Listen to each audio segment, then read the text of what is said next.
Hey, folks, welcome to another episode of Cold Beers and Curveballs. I'm Corey Stevens, and joining me today is Chase. Welcome.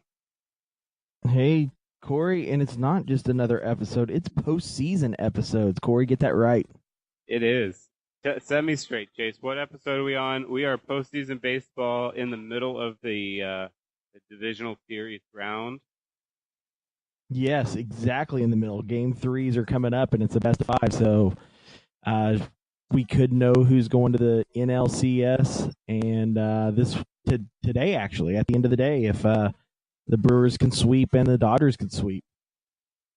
Absolutely. And the only game that actually is not 2-0 is the Yankees-Red Sox. Looks like the Yankees stole one at Fenway. They didn't steal one. They just was like, hey, David Price made the postseason roster, so we're at least going to get one, and that's what happened. It's the only Good thing. Lord, The only David thing Price David Price going has is that to- cute little bulldog or whatever. I don't even know if he still has that. If the thing died, but he used to have this cute little French bulldog. Like David Price, I love David Price between April and September. Usually really really good. Yeah, he's about 1.5 notches lower than Clayton Kershaw on the playoff failure mark, and I think that's basically what he'll be remembered Right, and as. if I wanted to be a snowflake, a modern millennial hipster, I would say he's consistently good at sucking in the playoffs. So, I mean, I guess if we need a positive note on this episode, Snowflake would say. that's what a snowflake would say. He'd probably take 3 days off and miss his finals because he couldn't handle it. But you know, just trying to stick with the times, Corey. Gotcha. So looking at the rest of the episode, we're going to talk a little bit about the Rangers prospect up and coming in the farm system. We'll talk about all the managerial changes that are happening. There's four open manager spots in the AL, none in the NL, and then we'll dive in a little bit more into that playoff Right? act. Why would you need an NL thing? Because the NL baseball this past season has been a joke. Well, I don't know. Like the Reds might have gotten tired of their manager, or somebody like the Giants, or somebody like the not the Pirates. Pirates are okay. I don't know. They're just you never know. There's teams that might have had the story with Bannister wasn't necessarily about the record and lack of wins. It was about much more than No, that. Banny's just an idiot. Banny is a great bench coach. Banny's You can probably tell a great. he's a great bench coach. I don't think Danny's an idiot is the high quality content that we need here, Chase. I mean, prove me wrong. So he was the fastest to get to 300 wins as a manager for the Rangers. He had a stacked team when he took over the Rangers. He didn't have a stacked team. Also, he motivated them, and they came from several games back in the division in September. He, you look at some of those, players, and that is not what you would call a truly stacked team. The Rangers, I would say, outperformed their roster because they were kind of in this. They had good performance from places like Cole Hamels, right? Cole Hamels performed but exactly they how also he and they used to had be Beltre in was Wrigley great, Field. but they and yes, that was kind of the story of this year. Maybe that Cole Hamels definitely not performing up to what he used to be. They had the best ball. It doesn't matter what your roster is. That is still an accomplishment, even for the Red Sox to have the best record in baseball. It's an accomplishment to have more than 100 wins. I understand that, but I mean, Bannister is not the man. Bannister is going to be the new Buck Showalter, which also lost his job. He's going to turn teams around. He's going to get them all fired up and happy to go, and be positive, and we're going to get this thing done. And he's never, ever, ever going to see the World Series or even playoffs most of the time because he's just the guy that kind of turns things around. And that's what Bannister kept things. Basically, you're placing the blame not on Elvis Andrus and not on Yu Darvish and not on Cole Hamels a couple years ago when they had 1-2 losses and also the comeback that the Blue Jays made. You're saying that's all I'm Bannister. not saying that it's all Bannister, but I'm saying that Bannister has made stupid managerial decisions before, and if you can't see that, then you're blind. No, I'm not trying to say In that they game, see that, but I'm saying that everybody sees that, and sometimes the the best thing that you've got is to say that you got your team fired up for a year and you outperformed. That's the mark of a good manager. well, apparently not John Daniels. It's not. It was John Daniels. Well, no, it was. I'm speaking. Yes, this was in the past, and then the story this year was about communication. So if we're rolling into that, we're talking. This is a Jeff Banister segment. The Athletic. Um, Levi Weaver wrote about it. We got Jeff Wilson over at the Forward Star Telegram had wrote about it the day before he got fired, and I think that was kind of the thing. I can totally imagine this gets this gets written about. Everything shows up on social media and in the traditional media about this article, and then all of Banny's like, hey John, okay, we gotta talk. Everyone, this is being written about me. That I'm a bad communicator, essentially. Do you, if you want to have me for one more year, I don't think that really makes sense. Like, I can see that Bannister is a guy who's going to look you in the face and say, hey, what, we're going to either deal with this, you're going to either tell me that I'm not the guy, or you're going to, give me a long list of things I can improve on, and, I'll work my ass off to try to do that. But if you don't want to move along, like, and John says, yeah, I think that's the case. We need to move along. Then they walk out of the office, and that's it's done the next day. right. Well, and my thing is, and I even put this in the notes where I don't think they should have fired Bannister with what was it, 5 games left, What's that again? 5, 6 games left. Yeah, there wasn't a whole lot of games left. Yeah. Yeah, just let him ride it out. They let Gibby ride it out in Toronto. They let Buck ride it out in Baltimore. Just let him have it. I mean, let him know, hey, at the end of this season, you're not coming back. Enjoy the last 5 or so games with Beltre. Let them both ride off on their horses in the sunset out of Seattle, and that's going to be it. That's gonna be the end of an era. Don't I mean Wakamatsu? Yeah, he's a great guy. He's a great bench coach, but he wasn't doing anything at the end. Like, just let him have it for the rest of the season.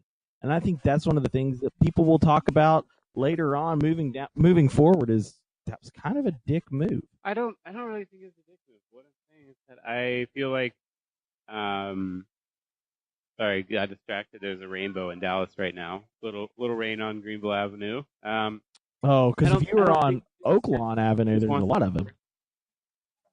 rainbows on Oakland. I don't think Banny's the guy who wants to sit around and just coach for another week and ride it out. I think he's a guy who sits down and he says to John Daniels' face, if I'm not good enough, I'm sorry, I tried, but you can move along.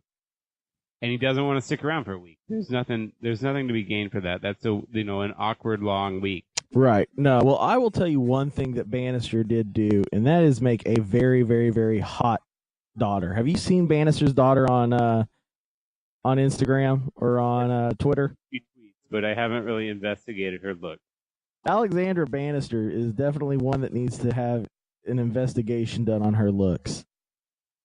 She needs Good. to stay in Dallas and Yes. Yes, she definitely needs to stay in Dallas. For any fan, really. So, we touched on, okay, so let's detail for anybody who hadn't read this, and maybe for the Lloyd Stevens out there who only knows the cursory info. What was written is that there was a variety of players, young and old, who in the Rangers clubhouse were not, for long term, were unsatisfied with the way that Bannister communicated. Interviewed after the fact was Adrian Beltre. He kind of gave the most wishy-washy answer, but also a still I liked him and he's a good man. Shin-Soo Choo said he really enjoyed his time. I think Maybe Joey Gallo wasn't a part of that, but I know that Ronald Guzman was a part of it, and Guzman said, dude, I loved him, and whenever I had an issue, I went and said, hey, what's up, and we were great. I can't remember beyond that. One of the guys. Can you remember anything? Did you read that? I don't recall anybody else that was, that had anything super negative to say about him. Well, there was nothing super negative, and that's the thing. So I mean, I feel like there was about five, and I've only got about three instances, but of on the record, after this, they interviewing with the Athletic, and it nothing there was nothing negative. So it's I think it's kind of even something in the case of Ronald Guzman. I don't know, he would play first base most of the time. I don't think he had a whole lot of random weirdness to communicate about, but and it's funny because only about 2 days prior I'd read a long I think it was I think it was Jamie Newberg, but I could be wrong. So there was a long article written about Isaiah Kiner Right. Falefa, one of the feel good stories in the spring, a guy that I You really only thought liked it because he had a hyphen name. That's was all good you for the do is go Rangers for to have. hyphenated names. He's nonsense. So you only go for hyphenated names. That's why you liked What's Kiner that? Falefa. Yeah, names apparently. Yes, I know. No, it's just I go for the stories that I like, and that happens to be one of them. But no, it was an article talking a lot about how little, extremely little. You talk about some of the prominent catchers who had come through minor league organizations, and generally where how many games do they play? How many games do they play? You get all the way down to like 200 or 300, and then you say and IKF played about 50 to 100 games at catcher, and he mixed it up. It didn't happen until about last year in Double A, and he just really took it on the fly. And there was a lot of um, nuance that he didn't quite understand that Bannister, being a catcher, could teach him. And I felt like that was one of the positive relationships going forward, is to have Chirinos is good, but Chirinos is not quite world class, and also you got to have a good backup too, right? So I felt like that was something that was, a good relationship between manager and player. I felt like, I don't know why. Maybe it's just hearing Bannister talk about Joey Gallo. I felt like they had a good relationship. I think it was just spotty. Like even things where people, if you were asking them what was up, they would say, like there were tiny little times, but then we would talk about it. But then maybe the story gets back to John Daniels that I'm kind of confused, and then they do work it out, but that's just like one little data point. And I think for some reason I was going to Delano Shields. Obviously, he got kind of sent down and needed a reset.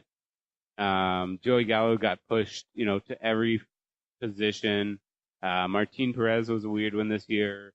Cole Hamels, I don't know if he missed some starts. Maybe he felt like there was lack of communication. But anyway, there was some different players that my mind went towards. That was a couple of them who might have not really loved the Rangers situation. But anyway, I'm not too discouraged anymore. The wound is healed. Danny's gone. It was a real shock. But I think we can, hire the right guy. John Daniels, I felt like hired the right guy in Ron Washington at the time, and I think he hired the right guy in Jeff Banister at the time, and he had several good years right away. So kind of. Well, I mean, let's be honest, Corey. Like, you know, had Ron Washington stayed away from the coke and stopped man whoring around on away games, we'd still have Ron Washington. Right. Well, he also might have gotten stale, and that's just the thing, is that we act like in the sports world that you need 3 or 4 years to really establish yourself, and that is very, very true. But also 3 or 4 years can be an eternity if you just aren't, if you not, even 1 year can be an eternity. Maybe you were the perfect message, the perfect energy, the manager of the year. He was for the Rangers, for a time, but then just things fade, and then all of a sudden, that was one of the kind of descriptions. Is I felt like his leadership came in the form of inspirational quotes, and he didn't connect with the. It didn't always make sense. You can be great, and then you can be terrible, and you just need to move along. So you mentioned John Wakamoto. Well, I think one thing we can say with the Banister story that you were referencing earlier about players saying things, the thing with it was Banister to me is a lot like Kentucky Fried Chicken. And stick with me on this, Corey. Like you don't ever want KFC, but you'll eat KFC because KFC has a $5 box, and you get a decent amount of food for $5. It's like, hey, what do you think about KFC? I don't mind the place. Like, it's got that $5 box thing going on. I can get behind that. And that's kind of how I feel like everybody's felt with Banister is, I mean, he's a cool guy. He rolls around with the war stick guys. Like, he hangs out with Jack White. That makes him kind of edgy. He has a forearm tattoo of a sun like he's Dennis Rodman. Like, that's weird as hell. But, I mean, we all do stupid shit, I guess. And that's kind of where I think people were with Banister. And that's not where you want to be in an organization, especially on a high-competing, high-end professional sports team. Is you don't want the players to be because that's their ownership, upper management. I didn't ever catch that. I don't think that people felt like that. I think that's how you felt. But I mean, when you read it and it's like, yeah, I liked the guy. Cool. I mean, there's a lot of guys out there in the world that I've liked, but it's not like, hey, do I want to go and work for that person? Nah, not really. I mean, like, it's not going to motivate me every day to get up and do my best. Like, I'll be there, but I mean, I can take it or leave it. Like, there's somebody else that I could work for that I could feel just as good or just as bad about. And I think that's kind of where it was with the Rangers. He was a player's manager in the sense that, like, he listened and he wanted to get behind his guys and he believed in his guys. But the guys that were there were just kind of like, yeah, he's doesn't really communicate right with us. He's not really speaking the message that I'm used to hearing. It's all over the place. I mean, I understand if Joey Gallo was upset, if he was upset, because he was basically told, hey, here's where you're staying for the season. Injuries happened right off the bat, and now he's getting moved around to 2 and 3 different positions plus the DH. So, if he had some problems, I could understand that. Right. He played pretty much every position, and that's not his, that was not his strength. His strength is DH or first base. He didn't want to play third. He played first. He played DH. He played left field. He played right field. He played center. Yeah. I mean, he kind of got jerked around, but he still had 40 home runs, and his season wasn't bad.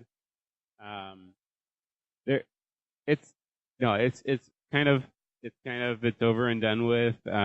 We can, a couple of years from now, when maybe the Rangers are performing so well with their new manager, people are going to long for the Banister years. That's just how it's going to work. Or they're going to be off what John Daniels said. But you mentioned John Wakamatsu. You don't think that he's a great, he was one of the candidates at the same time a couple of years ago with Banister. Should he be one of the guys that we strongly consider, or should we just roll with him as bench coach, or what? The teams that he's coached for and the teams that he's been a bench coach with have been very successful. Yeah. I've successful. I mean, it's not like Seattle to a World Series or anything. No, but he was there with the Royals. Right, he was bench coach with the Royals. Yes. I mean, so he's good. He's a very knowledgeable person. Doing some work with a company that he is a partial owner with. I've actually talked to him a couple of times. Really cool guy, nice guy. Very knowledgeable on baseball. He's very but the thing is he's not a very charismatic leader. He's kind of one of those, he's a nice guy. I like to joke around with him, like we'll shoot the shit, whatever. But I don't know if he has that real leadership mentality where it's like, all right, guys, I'm going to get in here 162 days with you, grind it out, motivate you, be here for you, and do things like that. I think he'll stick around as a bench coach. He may get offered the job as the new manager. I don't see that. Maybe it's time to bring the show back to Globe Life. Maybe it's time to bring the old Buck Showalter back and see how that goes. I would not be okay with that. Well, speaking of Buck Showalter, as we mentioned, Buck Showalter is gone from Baltimore. Baltimore Cleaning House in this segment brought to you by Consuela's Housekeeping Services in Oak Cliff, Texas. Let them come in with their Fabuloso, and you won't even want to move because they'll clean that house so good. But no, Baltimore cleans out GM and manager for the 115 losses they had this season because they were very bound and determined they were going to take big pieces, put it all together, and make a team and make a playoff run, and there were people that believed it. I kind of, for a second, thought, hey, this team doesn't look that bad on paper, but thanks to the great people of Baltimore and the organization, they yet again proved us all right by saying there's nothing good in Baltimore since Cal Ripken Jr., and that was it. So they kicked him out. They were like, go, get on. Right. No, that is the ultimate hilarity of it all, is that people really did think that Baltimore had a chance to compete. Well, I mean, they went out and they signed some pitching. They knew they needed pitching. Right. They had Manny Machado. They had the guy that was mad about everybody in Boston, not Andrew Jones. Yeah. No, I think that's right. Wasn't Andrew Whatever, it doesn't matter. Adam Jones. About. Whatever. I don't know. Yeah, it was one of those guys. Yeah. They had him. Yeah. They went. Yeah, and they were horrible. I loved every second of a Baltimore game. Right. All right. So who else is out? We got the Twins and the Twins in Toronto. Toronto, yes. So yeah, Gibbons. We already talked about that last episode or the episode before. Right. But the Gibbons way of handling it was actually both guys went into the GM and Gibbons went into a meeting room, had a meeting, they talked out, and they both said that he needed to leave. That's one of the rare moments in baseball or in any sports where there's a firing that's going to happen where the person's like, no, you're right. I need to get out of here. I'm an old school guy. I'm probably not this new voice that people are wanting to hear. That's not my game. That's not my style. I'll catch on somewhere else. And he was like, you're right. Let's end this. I'm done. And they both split their ways. They went their own ways. He said at the end of the season, I'm gone. And that's how it went. And I think that's very rare to see that there's people out there who are going to, do that. Say, hey, I'm out of here. I know this isn't where I need to be anymore. I'm going to move along. Because his time in the Major League Baseball isn't certain anymore with the way that management and ownership is wanting to go with younger managers, this new voice, analytics, this and that, blah, blah, blah. The old school, gritty, let's grind it out, let's go, let's play some baseball. That's gone. Right. Very much so. And, I think it's kind of anywhere. Yeah, it was very much like the managers of tomorrow that might have success are going to be the managers who are okay with listening to whatever the hell the GM wants, because the GM is going to relay from the analytics guys, and he's gonna make everything good. It's all about player communication. It's not about it's about a couple of those proper moves. Maybe give them the latitude to make moves in the game, whichever happens. But a lot of that is analytic driven, and they're gonna roll with that. They're just gonna have a card that says here's the best thing to do, or they're gonna ask someone else who's watching. And it's not the old school. There's no Tony La Russas. That it's not that even Joe Madden is, like you said, is older but hanging on, and he's kind of good, but I don't see the Cubs still playing in the playoffs. Joe Madden though is one of those rarities where Joe Madden brought in the analytical age in Tampa Bay. Right. He was one of the first people to really start using this shift. It's like the thing that Joe Madden has on his side is everybody wants to play for Joe. There's nobody out there in the world that wants to not play for Joe because you come into Joe's clubhouse and some days you might have a petting zoo. Some days you might have a mariachi band. Some days, it's a party every day, and that's how it was. I remember back when he was still with Tampa Bay, he said, "We're gonna do everything like a American Legion baseball, which is high school baseball, Summer League type baseball." Yeah, no, it's just very much interesting to see this transition for the next 5 years, say, in Major League Baseball, where probably every team at some point is going to have a starter, an opener, sorry, and because at some point there's always going to be a down year for a team, and they're going to be like, well, I've seen some success with Tampa Bay. I've seen some success with other teams with the starter thing, and the ERA doesn't lie. They're going to try that out. The shift is going to be prominent. Maybe the unshift. Once players figure it out, and fielding are going to get that better. There's just going to be, I feel like, a lot of with the push for more action ahead of the curve. Right. With the push for more action to be in the MLB to try to build the fan base back up, it wouldn't be a shocker if in less than 5 years the shift is banned, which is good. I think the shift is stupid for baseball. I think it changes the way analytics are scored. I think it changes the way that you look at baseball. They'll ban the shift. I think that's one thing that we don't really have to worry about. But like you were saying with that opener and stuff like that, that's already happening this season even in the playoffs so far. There's been a couple of starts where it's been, it was like with the play-in game for the Rockies. Right. They knew he was going to go. It seems like now a starter's job is to go twice through the order. Yeah, very much so. And like Severino only went 4 innings, and they were talking about that on the radio. I think it was against the A's, and they had a pretty comfortable lead. But you get a tiny little shakiness, and he's on the 3rd time through the order, and you're like, "Gone. Okay, let's roll with this." Right? It's right. Well, it's like last night in Game 2. You have to pull. They pulled Price, which you can't put all of the loss on Price because when Price left the game, it was 3-0. 3 more runs are added on after Price left, but it still wasn't a good start by Price, and history and statistics tell you it's never going to be a good start with Price, so get him out as soon as you can. You'll have a better chance with somebody else. They brought Joe Kelly in. Joe Kelly was lights out.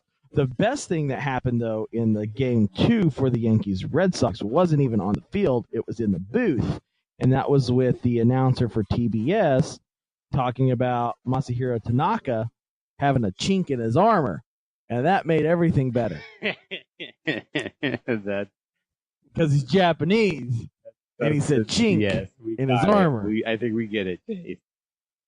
And people were outraged, and it didn't matter that he had Hawaiian and Chinese descent. He still said Masahiro Tanaka has a chink in his armor as he started to waver in the 4th inning. Yeah, that could have been worded better, but I really don't give a shit. You say something, accidental, and whatever. Right? I think. I mean, I feel like it would be almost as good if like CC Bathia throws a complete game in the third game, and he's like, winner, chicken dinner. Like, I feel like that would be equally as great. People might also have something to say about that. Well, I think this is the time of the episode where we give a little Gooks Tigers, and we say that they did not Gooks it yesterday against the Florida Gators. Gators chomped them.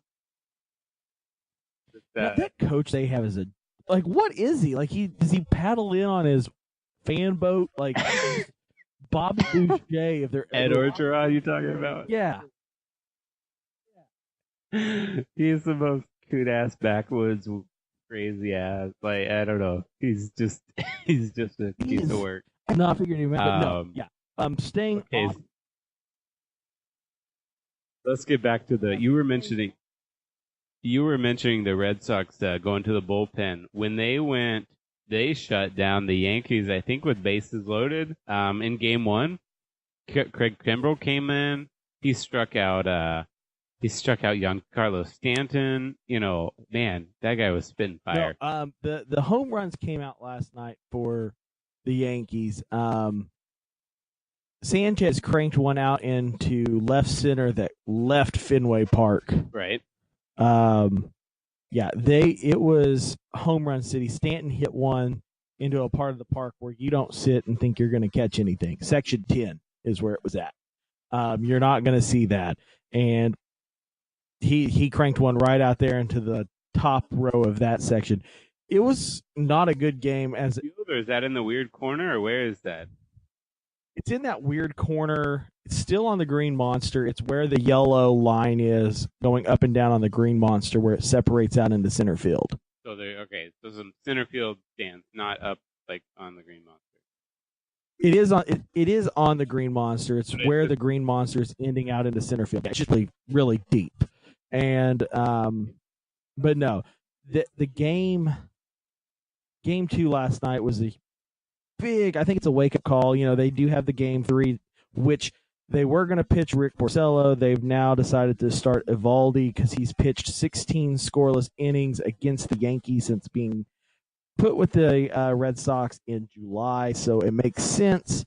The only thing that I did see last night was towards, I believe it was the 7th or the 8th inning, Mitch Moreland had a little bit of some hamstring issues, and it looks like he's not in the lineup. They're going to go ahead and start Pierce at first base, which would have been kind of nice if he wasn't out, because he would have been able to got a pick off at first that could have maybe changed the momentum. It was before they went up with 2 more runs. It was still 4-2. It was still a ball game, but nothing happened there. It was kind of cool to see Sanchez, and I can't remember which relief pitcher it was for the Red Sox, got a little testy. He told him to get back in the box. Let's play some baseball.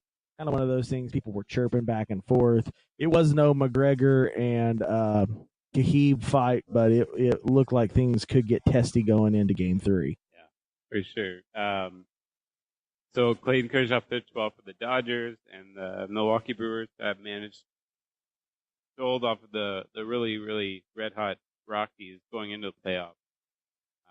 So that's where the NL situation looks. What did you see? I basically, I love listening to Brewers games because of Bob Uecker from Major League. You finally watched it. But Christian Yelich. Oh, yeah. That's all you have to say is Christian Yelich. He's been phenomenal. He's on fire. I think the Rockies are gassed. The Rockies played extra games, and they played their last line. Right. They played their last game in Denver. They flew to LA. Then they had to fly in the morning over to Chicago. So I mean, when they did that, they lost 3 hours and had to play a game that night. Won, had a day off in Milwaukee, and then had to play their first game. So they're running on very, very, very low energy. The problem that they're going to face is if they were able to move on, it's going to take them all 5 games now. So they're not going to get that break. If they could have pulled themselves at least one of the games out here, split it in Milwaukee, things I think would be a different story. But they're right now at the bottom of the third of that game, and they're down 1-0. I think it's going to be Milwaukee. I have Milwaukee playing the Red Sox in the World Series. That's where I'm at with it. I don't think that the Dodgers or the Braves. I don't think that's too bold of a prediction, and that's kind of crazy considering how the Milwaukee predictions were coming out of the woodwork this spring. But there was a lot of question marks still. But it wasn't really they were going to win the World Series. It was they're going to be a playoff contending team. And on paper and things in the moves win the division kind of prediction generally. Right. And they kept that division great. That's kind of like how, we'll talk about it here in a minute with Cleveland and Houston. If you ever wanted this season to argue that you shouldn't go based off of a divisional win on getting into the playoffs and go more off of record. The Cleveland Indians are it because they won the AL Central. That's like, I don't know. Yeah. Well, it's just like winning any sport. You have times when your division is down and you win it. In NFL, teams have gone in at 8-8 and 9-7, and they're clearly inferior. And maybe a wild card team can also be 9-7, and there could be a 10-6 wild card team and an 11-5 one, and maybe the division winner is 13-3. So it can get really right. And the fact that you also have 2 or 3 AL teams who could have been in the playoffs if they were on the National League side, totally. like the Athletics or the Rays. Yeah. Yeah, right. No, I mean that's you just. have those. I don't think that needs to be addressed. I mean, that's just how things shake out sometimes. Maybe the Indians will, maybe the A's or maybe the Rays. I don't know. Let's say the Rays got screwed. They had a pretty good year. Maybe there'll be a time when there's some reloading going on and they get the wild card when they're really, maybe the second wild card or whatever. They're way far back from the division lead. There just wasn't another team to take it from them. And you look over at the NL, and maybe everyone is stacked over in the NL, and you say, how did this team make the playoffs? But it just shakes out. The sword cuts both ways. Well, John Smoltz, if he has anything to do with it, he's going to try to change that up with that split season deal, going back old school. Yeah. I wanted to mention that, actually. You mentioned the opener and the shift, and I wanted to mention that whole John Smoltz proposal. I just feel like it fundamentally changes baseball, and it doesn't change. It's been that way before. That's something that happened. I want to say before the strike back in '90, or no, it happened with the strike in, was it '95? It was either the '95 strike or the strike before. They played the season in this kind of weird split season. Let's go off of records and stuff like that. So it was kind of interesting. Another interesting thing that just popped up is Twins third baseman Miguel Sano detained in the Dominican Republic after traffic incident. Team officials are gathering facts. The facts of the story is that a rich guy was in the Dominican Republic and he got pulled over, and now the police are bribing him.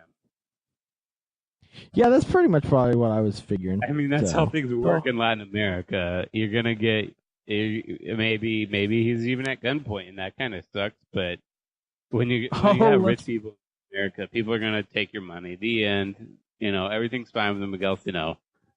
Well, and that's Corey's racist comment of the day, that all Latin Americans are dirty, dirty people.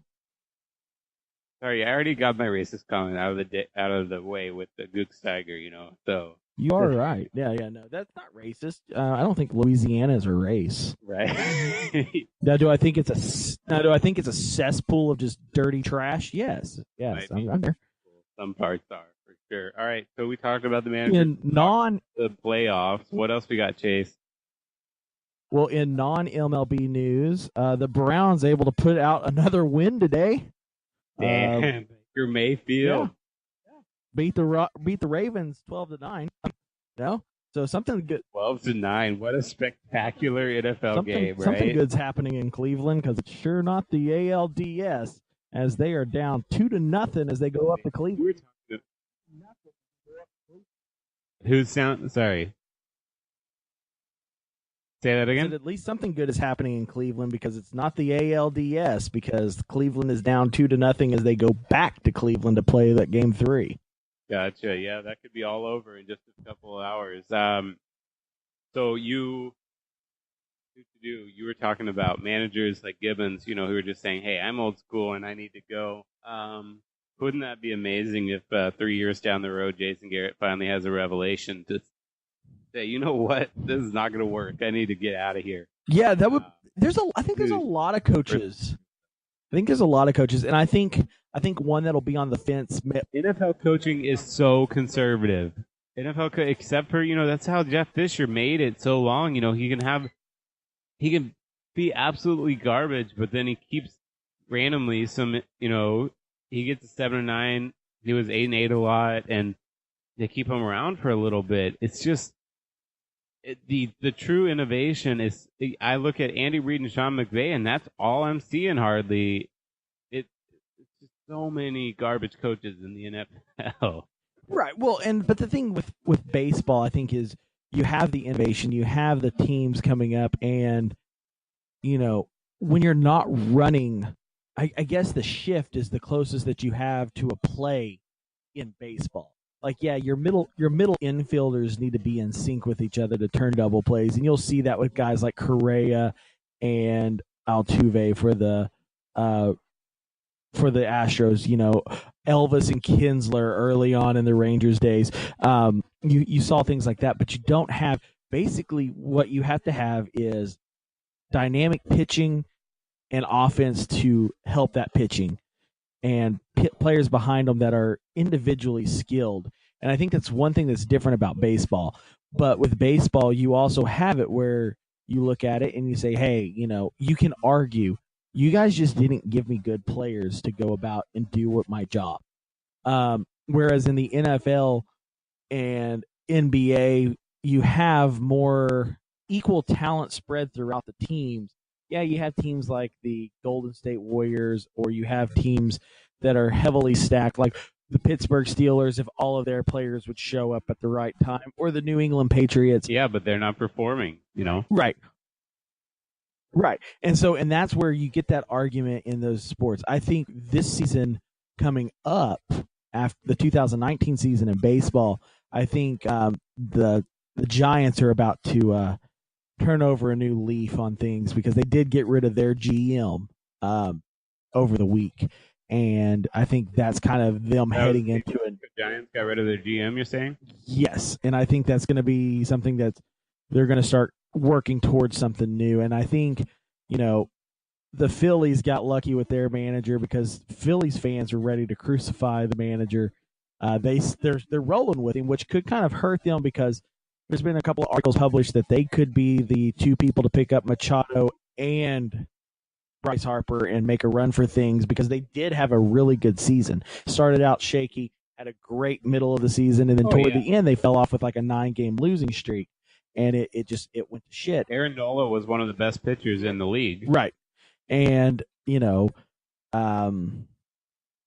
was one of those things where they looked good for a while, then they fell back off, and it was just one of those things. It's what the Braves should have been, and I think we're seeing that with the Braves now, as we're into now that we're into the postseason. Braves aren't quite ready to make that real big push for the World Series. They're good. They were really good against teams that were kind of bad now that you look back on it. Phillies are inconsistent. Nationals never got it together. Don't really know why people even went to Miami for games. That was kind of the situation for them. But the Braves were able to string together some wins, and now they're down 2-0. Really, all of the series for the ALDS kind of seem to be going one way. You can't really argue the home field advantage as much in baseball as you can other sports. It is nice to be at home, but there's teams that play better on the road than they do at home.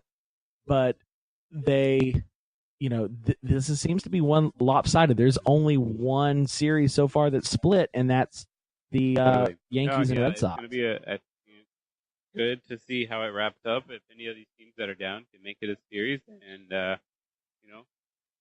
lots of good baseball yet to be played in the conference championship. So I tend to agree with you. Dodgers, I think, can definitely pull it out. There's been a lot of ways in which it's Atlanta overperformed in the season. I don't know that their time is quite now.